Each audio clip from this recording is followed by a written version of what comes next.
Welcome to our lesson exploring the character of Benjamin in Animal Farm.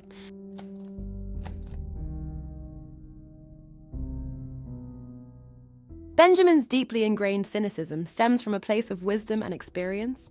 We will explore how his skepticism about the rebellion's impact, indifference to political changes, and persistent mistrust of propaganda reveals his profound pessimism. Let's begin. Benjamin's skepticism about the rebellion's impact makes him a cynical character, as he doubts the changes will lead to any real improvement. When asked about his lack of enthusiasm for the rebellion, he simply replies, "Donkeys live a long time. None of you has ever seen a dead donkey." This quote underscores his belief that nothing fundamentally changes, regardless of who is in power. Benjamin's cynicism is evident in his view that the rebellion will not lead to significant improvement in the animals' lives. His long lifespan and experience have made him skeptical of promises of change, as he has seen many such promises come and go without any real difference in the animals' conditions. This persistent disbelief in the promised better future highlights his distrust and pessimistic outlook. Because of this, his place in Orwell's allegory is less straightforward than a number of his other characters, but he can be thought of as representing the Russian intelligentsia, who are aware of the actions of dictatorial leaders, but do nothing about it. Our main point is that Benjamin's indifference to political changes illustrates his cynicism. He consistently maintains the belief that no form of governance or leader will genuinely improve the conditions for the animals, a perspective that underlines his deep-seated pessimism and mistrust.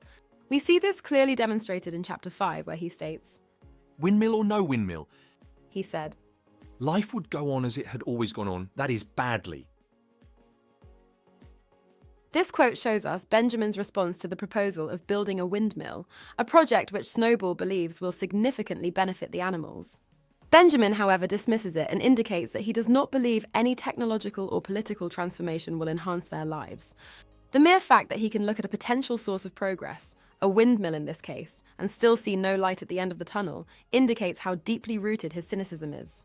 This reinforces our understanding of Benjamin as a character who views such grand plans and promises as futile, failing to minimize the fundamental hardships of their existence. Finally, the character of Benjamin embodies a deep sense of cynicism as he continually expresses skepticism towards the propaganda propagated by the pigs. This is best encapsulated in the following quote: "Benjamin could read as well as any pig, but never exercised his faculty. So far as he knew, there was nothing worth reading." This refusal to engage with written materials reveals a profound cynicism towards the ongoing rebellion and the changes it brings about on the farm. Benjamin believes that such written words, regardless of their format, be they commandments, propaganda, or announcements, are merely tools of manipulation and deceit. By dismissing these materials as unworthy of his attention, Benjamin is silently protesting against the pig's attempts to control and manipulate the other animals. The rooted cynicism in his character is clear as he recognizes that regardless of the words written, the power dynamics and exploitation on the farm remain unaltered. This proves Benjamin's ability to think critically and perceive the hollow promises of the rebellion, setting him apart as a remarkably cynical character. And that brings us to the end of today's lesson. We explored Benjamin's skepticism about the rebellion's impact, reflected in his belief that no significant change will occur. We discussed his indifference to political changes, as shown by his dismissal of the windmill project, indicating his persistent pessimism. Finally, we analysed his skepticism toward propaganda, demonstrated by his refusal to engage with the pig's written materials, which he views as manipulative.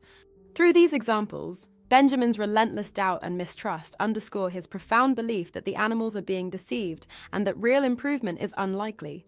Well done for today. See you next time.